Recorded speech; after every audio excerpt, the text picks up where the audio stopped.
আসসালামু আলাইকুম ওয়া রাহমাতুল্লাহ।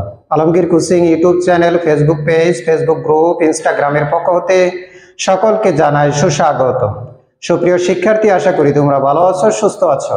আমিও তোমাদের দোয়ায় আল্লাহর রহমতে ভালো আছি। এইচএসসি পরীক্ষা 2024 যারা অংশগ্রহণ করতে যাচ্ছ তাদের জন্য আজকের এই ভিডিওটি অত্যন্ত গুরুত্বপূর্ণ।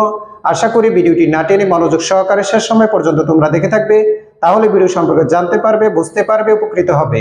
আজকে যে বিষয় নিয়ে তোমাদের সাথে আলোচনা করব, উৎপাদন, ব্যবস্থাপনা ও বিপণন, প্রথম পত্র, পঞ্চম অধ্যায়, সৃজনশীল অনুধাবনমূলক প্রশ্ন নিয়ে তোমাদের সাথে আজকে আলোচনা করব। আশা করি শেষ সময় পর্যন্ত আমাদের সাথেই থাকবে। So let's go. অনুধাবনমূলক প্রশ্ন 1, সেবার মালিকানা হস্তান্তর করা যায় না, ব্যাখ্যা করো। 2, পণ্য স্পর্শনীয়, ব্যাখ্যা করো। 3, উৎপাদন ব্যবস্থাপনার একটি বিশেষায়িত শাখা, ব্যাখ্যা করো।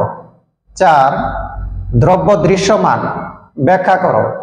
5, সেবা অস্পর্শনীয়, ব্যাখ্যা করো। 6, বিক্রয়োত্তর সেবা বলতে কি বোঝায়? 7, সেবাকে কি সেবা প্রদানকারী থেকে আলাদা করা যায়, ব্যাখ্যা করো। 8, সেবা কি পণ্য, ব্যাখ্যা করো। 9, সেবা পচনশীল, ব্যাখ্যা করো। 10, শিল্প বিপ্লব যুগে ভারী শিল্প গড়ে উঠে, ব্যাখ্যা করো।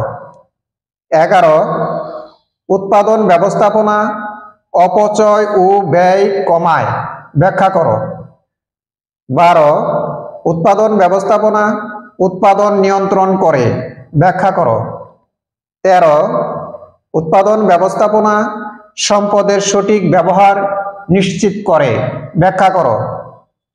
14, বর্তমান উৎপাদন ব্যবস্থাপনা কেন ক্রেতা কেন্দ্রিক হচ্ছে, ব্যাখ্যা করো। 15, মানসম্পন্ন দ্রব্য উৎপাদন কেন গুরুত্বপূর্ণ। 16, কাস্টমাইজেশন ক্রেতার স্বতন্ত্র চাহিদা পূরণ করে, ব্যাখ্যা করো। সুপ্রিয় শিক্ষার্থী, বাংলাদেশে যে কয়টি শিক্ষা বোর্ড রয়েছে প্রত্যেকটি শিক্ষা বোর্ডে এই কয়টি প্রশ্ন থেকে 100% কমন পড়বে ইনশাআল্লাহ। ভিডিওটি যদি তোমাদের ভালো লাগে, তোমাদের পছন্দ হয়, তাহলে নিজেরা মনোযোগ সহকারে দেখবে।